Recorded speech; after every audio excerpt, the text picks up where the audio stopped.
Diagnautas, tudo bom?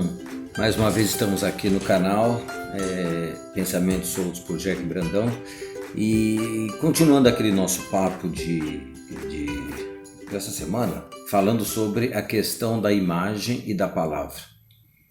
Como havia dito, nós vivemos um período muito estranho, de modo especial porque nós temos acesso a muitas informações, a milhões, a bilhões de informações advindas da internet.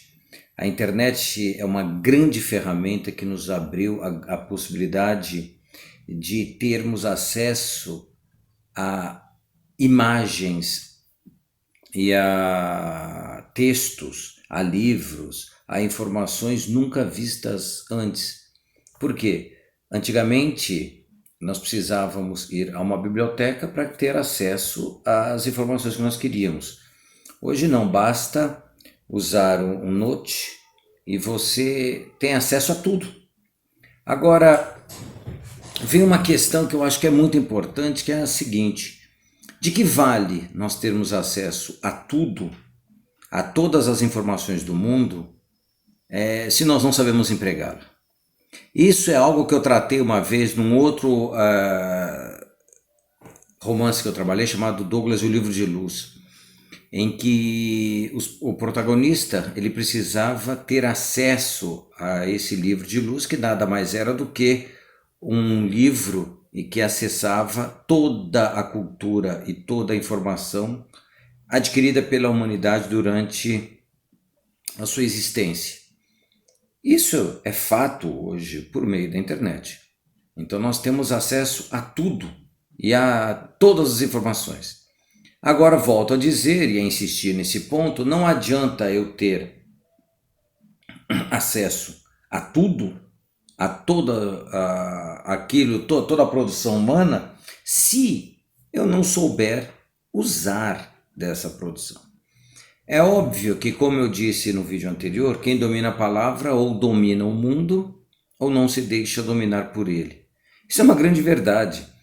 Porque se a grande maioria das pessoas tem a internet como um meio de entretenimento, uma distração, muitas pessoas têm na internet um grande ferramental para dominar os outros também.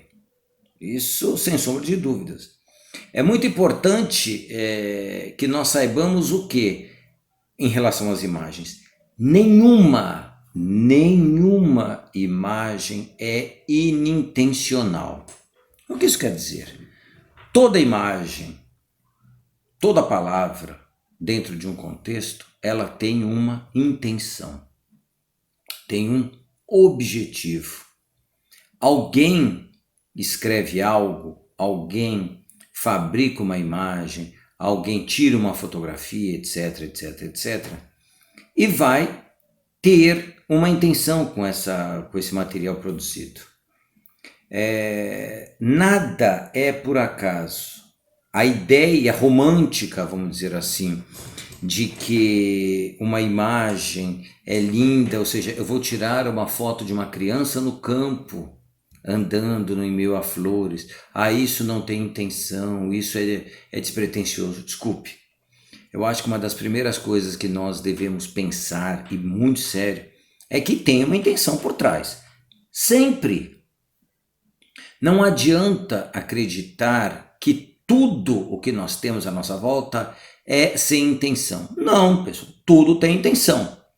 Pode ser até que a pessoa que tenha produzido uma imagem, ela não tenha tido determinada intenção na hora. Ou essa intenção não tenha sido consciente. Só que o que é o homem? O homem é fruto de uma complexidade de elementos que estão inseridos dentro dele.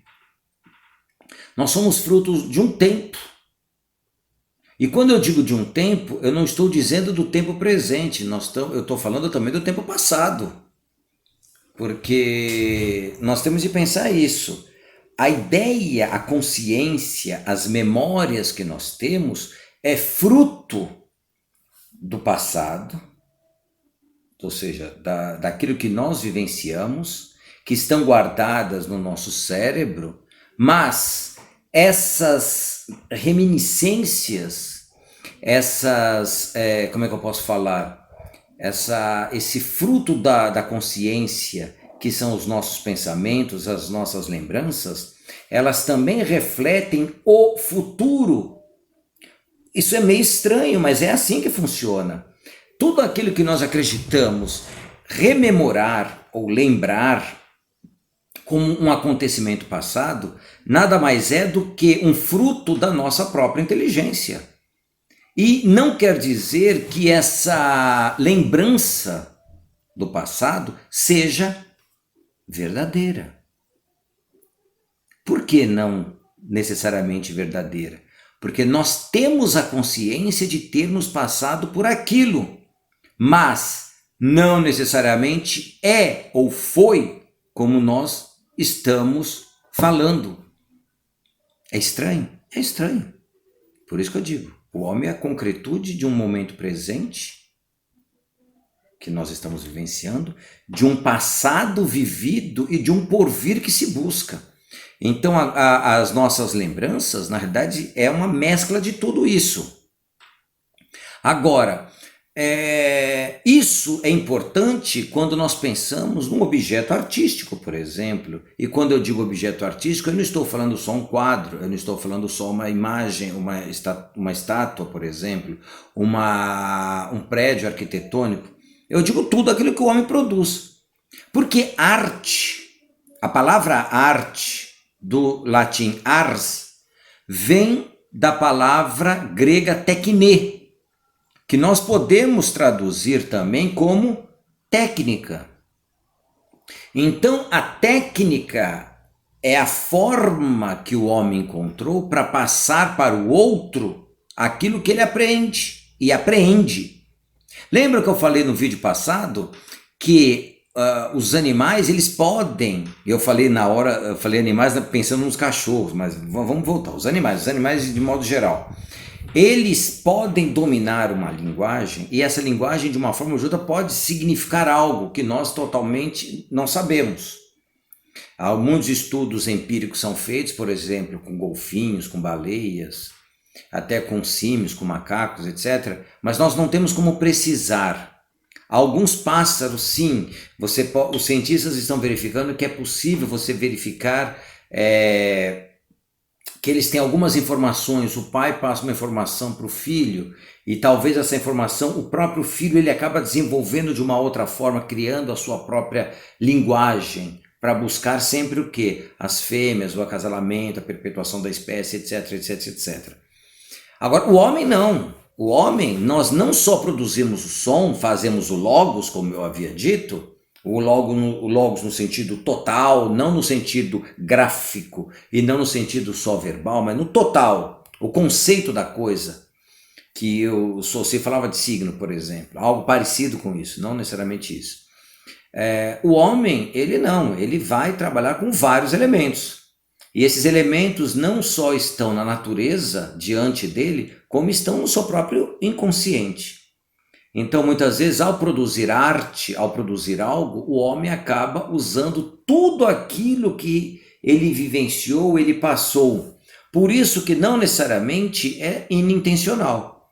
Acaba tendo uma intenção, e essa intenção é devida a vários fatores. Por exemplo, a classe social a que ele pertence, é devida, por exemplo, à religião a que ele pertence, à sociedade que ele está inserido, ao grupo político em que ele está inserido.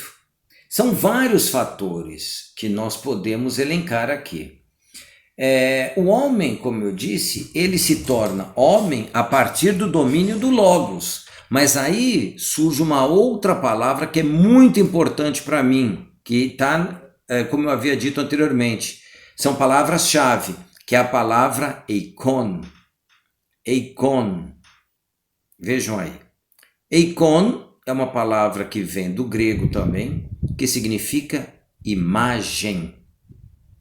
Então, todas as imagens que o homem pode produzir, pintando, escrevendo, desenhando, por meio da arquitetura, por meio da escultura, da fotografia, tudo. Todas essas imagens do mundo visível, os gregos chamavam de eikon.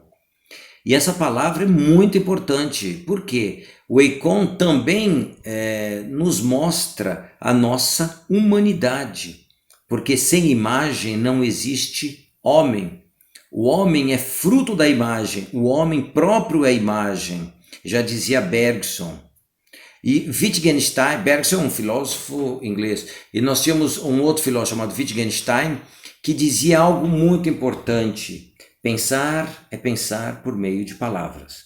Isso para nós é muito importante, porque a imagem ela está de uma tal forma inserida no nosso mundo, na nossa consciência, que nós sequer prestamos atenção nela. Olhem esse exemplo dessa imagem que eu vou passar aqui para vocês.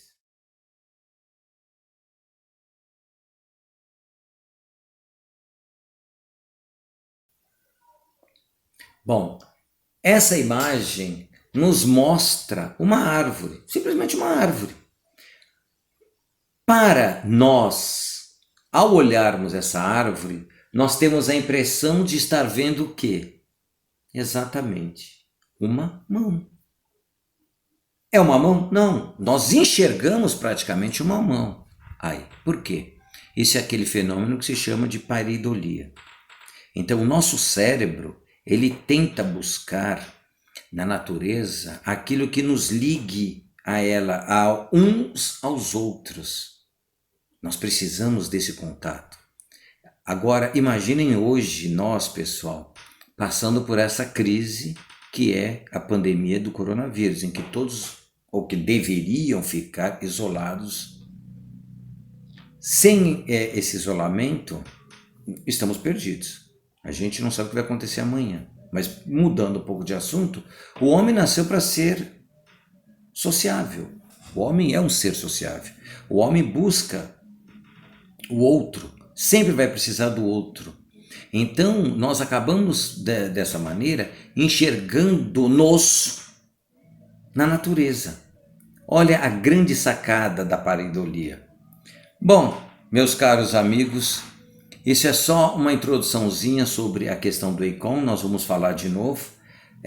Eu estou esta semana, e eu espero que a outra semana, produzindo vídeos de 2 em 2 dias. Vamos ver se logo a gente consegue fazer de dia a dia. Eu peço para que vocês, se for possível, curtam este vídeo, compartilhem este canal, vale muito a pena. Eu estou apenas começando de novo, né, como vocês já devem ter visto, mas agora é para valer. Eu preciso muito da ajuda de vocês, eu preciso que vocês compartilhem e que vocês nos ajudem a divulgar essas ideias, ok? Muito obrigado, Jacknautas, até a próxima. Tchau!